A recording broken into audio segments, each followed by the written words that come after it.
Hello friends, welcome to our channel. और आज हम बात करने वाले हैं MRPL Mangalore refinery and petrochemical share के बारे में। बहुत बढ़िया यहाँ पे तेजी दिखाई दी है। यहाँ पे देखिए 17% की तेजी आई है और जो स्टॉक है उसने अपर सर्किट भी लगा दिया। 67.90 की इसकी क्लोजिंग हुई है।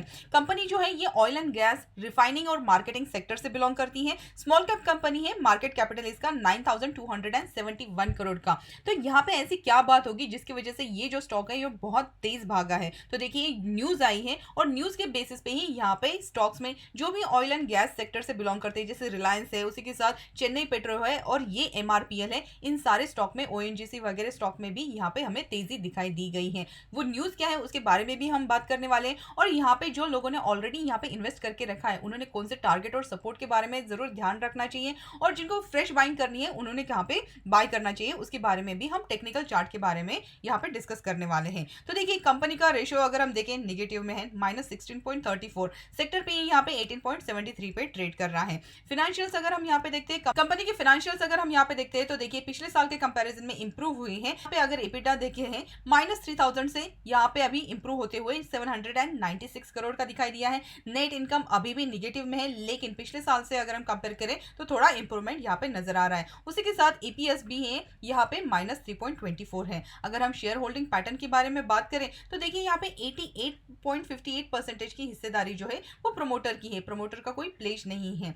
म्यूचुअल फंड यहाँ पे 0.80% है। डीआईआई 1.26, एफआईआई 0.77% और रिटेल एंड अदर्स यहाँ पे 8.59% की हिस्सेदारी लेकर चल रहे हैं। अब हम यहाँ पे बात करते हैं उस न्यूज के बारे में जिसके चलते हुए ये जो स्टॉक है इसमें बहुत बढ़िया तेजी दिखाई दी है। तो देखिए यहाँ पे न्यूज के बारे में बात करते हैं जो आई है 19 अप्रैल में, जहाँ पे उन्होंने बताया कि जीआरएम बूस्ट होने की वजह से यहाँ पे एमआरपीएल में 52 वीक हाइक बन चुके हैं। तो जीआरएम यानी कि ग्रॉस रिफाइनिंग मार्जिन, ये एक क्रूड ऑयल और जो एंड प्रोडक्ट होता है उसके बीच में का जो डिफरेंस होता है उसे जीआरएम कहते हैं। अब यहाँ पे देखिए क्रूड ऑयल के जो प्राइसेस है कंटिन्यूसली शार्प बढ़ते हुए नजर आ रहे हैं। रशिया यूक्रेन का जो क्राइसिस है उसकी वजह से यहाँ पे क्रूड ऑयल के प्राइसेस में भी बहुत ज्यादा तेजी नजर आ रही है, और इन्हीं के चलते हुए अब इनका जो जीआरएम है इसमें भी इंप्रूवमेंट होगा। और ये एनालिस्ट यहाँ पे एक्सपेक्ट करके चल रहे हैं कि जीआरएम यहाँ से राइज होगा आने वाले क्वार्टरली समय में।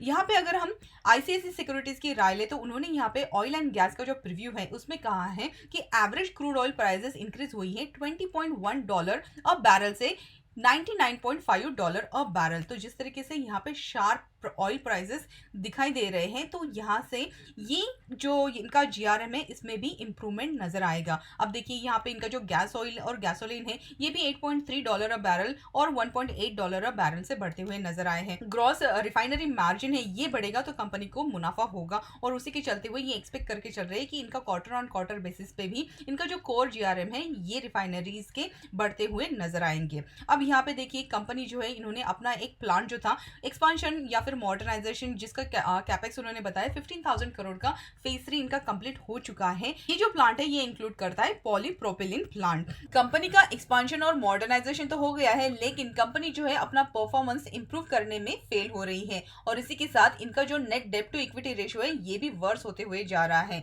ये अभी डबल हो चुका है FY21 से अगर हम कंपेयर करते हैं तो। इसी के साथ इन्होंने अभी रिसेंटली ओएनजीसी के स्टेक और उसी के साथ ओएनजीसी मैंगलोर पेट्रोकेमिकल है इनके भी स्टेक जो है इसमें बढ़त कर दी है। और यहाँ पे देखिए इनका जो डेप्ट है वो बढ़ गया है 24,400 करोड़ का, और इसी के साथ इनका जो नेट डेप्ट टू इक्विटी रेशियो जो है ये नियरली 7 टाइम्स हो चुका है। मतलब कंपनी का डेप्ट बहुत ज्यादा बढ़ चुका है यहाँ पे, जो कि एक कंसर्न है एनालिस्ट को। लेकिन अभी के लिए रिसेंट अगर हम बात करें तो यहाँ पे जो जीआरएम बढ़ गया है उसकी वजह से इनके लिए बहुत ही पॉजिटिव न्यूज है। तो शॉर्ट टर्म के लिए सही यहाँ पे बहुत अच्छी रैली हमें दिखाई दे सकती है। अब हम बात करते हैं इसके टेक्निकल चार्ट के बारे में। तो देखिए यहाँ पे इसका मैंने वीकली चार्ट ओपन किया है। यहाँ पे वीकली चार्ट में देखिए जो ये स्टॉक है इसने 140 के हाई बनाए थे, और उसके बाद जो स्टॉक है भारी गिरावट के साथ यहाँ पे नीचे की तरफ फिसलता हुआ नजर आया। स्टॉक जो है इसने यहाँ पे एक राउंडिंग बॉटम फॉर्मेशन बनाया, और उसके बाद ये सेकंड राउंडिंग बॉटम फॉर्मेशन, और ये बन गया हमारा कप एंड हैंडल का बुलिश इंडिकेटर चार्ट पैटर्न। तो देखिए ये जो चार्ट पैटर्न है बुलिश इंडिकेटर होता है, जैसे इसके नेकलाइन जो है इसका ब्रेकआउट होता है तो उसके बाद इसमें बहुत बढ़िया रैली आती है, और ऐसा ही एग्जैक्टली हुआ हुआ है।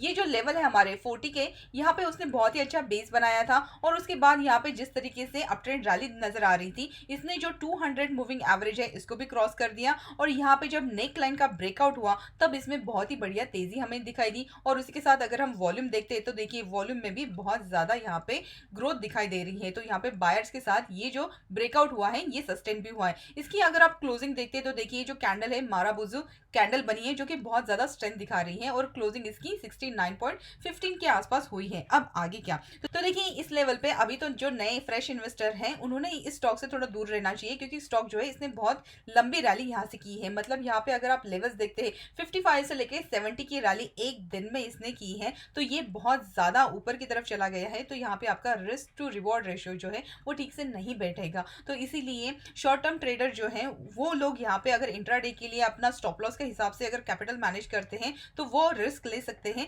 लेकिन अगर आप लॉन्ग टर्म के हिसाब से यहाँ पे अगर बनना चाहते हैं तो यहाँ पे इसको डिप पे बाय करने की सलाह रहेगी, क्योंकि हमारे लिए ये जो रेजिस्टेंस था अब ये बन गया है सपोर्ट। तो अगर यहाँ पे नीचे की तरफ आता है तो यहाँ पे बहुत बढ़िया बाइंग बनेगी 55 के आसपास, क्योंकि यहाँ पे हमारा जो कप एंड हैंडल फॉर्मेशन है उसका एक रीटेस्ट भी हो जाएगा और उसके बाद जो लॉन्ग टर्म के लिए है स्टॉक जो है अप ट्रेंड की रैली भी कंटिन्यू कर सकता है। अब आने वाले सेशन में जिस तरीके की ये बुलिश कैंडल बनी है या फिर जिन लोगों ने यहाँ पे ऑलरेडी इन्वेस्ट किया है, यहाँ पे बहुत जल्द ये जो लेवल है जहाँ पे हमारे लिए जो रेजिस्टेंस बन के आ रहा है ये नेक्स्ट रेजिस्टेंस रहेगा हमारा टारगेट। मतलब यहाँ से 76 के भी टारगेट यहाँ पे अचीव होते हुए नजर आ सकते हैं अगर यहाँ पे 70 का जो हमारा ये लेवल है ये सस्टेन होता है तो। और अगर ये 76 के लेवल सस्टेन करता है तो उसके बाद यहाँ पे 84 के भी टारगेट अचीव होते हुए नजर आ सकते। हमारे लिए यहाँ पे जो सपोर्ट बन के आ रहा है वो यहाँ पे 50 का बहुत बढ़िया मेजर सपोर्ट है, क्योंकि देखिए यहाँ पे ये जो स्टॉक है इसने बहुत अच्छा यहाँ पे बेस बनाया है और ये बेस जो है यहाँ पे अगर सस्टेन रहता है तो ये जो अप ट्रेंड रैली है ये इसमें कायम रह सकती है। ये तो थी हमारी रिसर्च एंड एनालिसिस, आप भी अपनी तरफ से यहाँ पे स्टडी जरूर कीजिएगा।